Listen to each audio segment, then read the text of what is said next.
Bonsoir, vous allez bien? Bonsoir, tu vas bien? Tu connais personne, suis-moi, je vais te présenter. Tu sais avec qui elle est, Anne Romanoff, tu ne diras pas que c'est moi qui te l'ai dit. François Bayrou. Mais il a raison, on a toujours besoin d'une gourde pour traverser le désert. Une gourde, c'est longtemps l'image qu'a eu Anne Romanoff, qui est aujourd'hui l'une des humoristes préférées des Français. Ses DVD se vendent comme des petits pains et près de 80 000 personnes viennent l'applaudir sur scène chaque année. Je m'appelle Bernadette et je suis le premier personnage qui a fait connaître Anne Romanoff il y a 20 ans. Elle m'a honteusement laissé tomber il y a 10 ans parce qu'elle faisait tellement bien les connes que tout le monde croyait qu'elle était conne en vrai. Ce personnage de Bernadette, Anne Romanoff l'a créé lors de sa première émission de télévision, La Classe. À tout juste 21 ans, elle touche du doigt son rêve de petite fille, devenir comédienne. Elle qui vient d'une famille plutôt bourgeoise et qui est tout juste diplômée de Sciences Po, devient célèbre du jour au lendemain. Comme on dit, ventre pointu, sexe fendu. Ces spectacles connaissent rapidement un grand succès, mais la presse la boude. Elle n'était pas désirée des programmateurs radio, télé, même la presse. Par contre, les spectacles ont toujours marché, paradoxalement. Oh là là, mais qu'est-ce que t'as grossi? Ouais, c'est normal quand on est enceinte, mais alors là, ça fait carrément grosse vache. La notoriété d'Anne va même aller grandissant lorsqu'elle s'attaque au début des années 2000 à un nouveau registre, la politique. Ah bah au Parti Socialiste, ils sont pas en situation de dire quoi que ce soit. Hein. Oh, c'est plus le Parti Socialiste, c'est les socialistes sont partis là.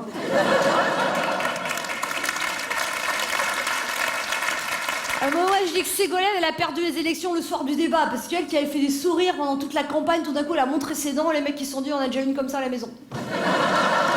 Sa particularité, c'est qu'elle parle de politique, à sa manière, avec insolence, mais avec une certaine tendresse. J'en veux pour preuve que lorsqu'on a fait ce 20h30 il y a quelques semaines, qui a eu un tel succès, quand j'ai appelé Martine Aubry ou Roselyne Bachelot, elles ont dit oui tout de suite.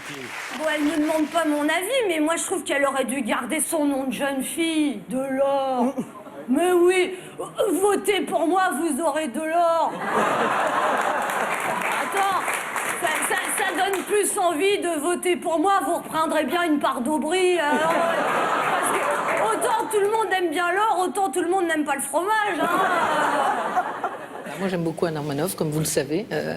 Je pense que c'est un peu une perle de votre émission, puis un peu une perle tout court, parce que elle met toujours le doigt là où ça fait mal. Martine Aubry, c'est comme le Nord-Pas-de-Calais, quoi. Au début, on a du mal, après, on s'habitue, puis finalement, on y prend goût.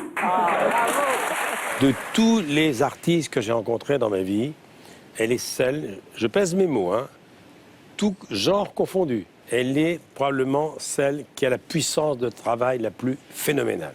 Je n'ai jamais vu ça. Est-ce que ça va ce soir?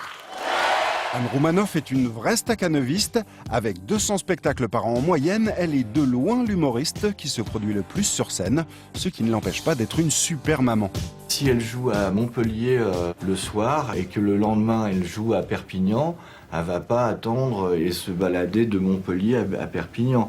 Elle va prendre l'avion de 6 ou 7 heures du matin, elle va chercher son enfant pour l'amener à l'école, elle déjeune avec, elle va passer du temps avec, etc. Elle repartira de Paris à 17 heures, elle reprendra un avion pour aller jouer à Perpignan. Oh, le pauvre Sarkozy qui arrête pas de baisser dans les sondages. Oh, mais s'il continue comme ça, il va trouver du pétrole. Mais les gens sont jaloux de son bonheur, mais elle est magnifique, Carla, c'est un canon qui a servi, mais c'est un canon, hein.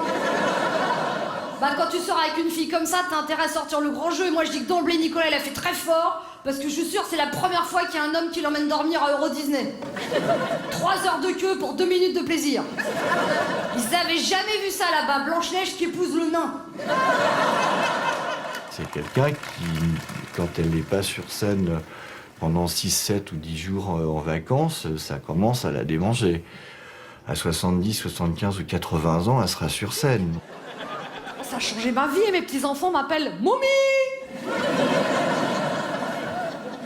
Alors mon fils me dit, la chirurgie c'est bien si ça se voit pas. J'ai dit, si ça se voit pas, ça sert à quoi? Vous savez comment m'appelle mon chirurgien? Son appartement témoin. Avec ce que je lui ai laissé, il pourrait m'appeler sa résidence secondaire. Elle se visualise un peu comme Denise Gray, une espèce de mamie qui ferait encore marrer à 70, 80 ou 80 ans. Merci à vous.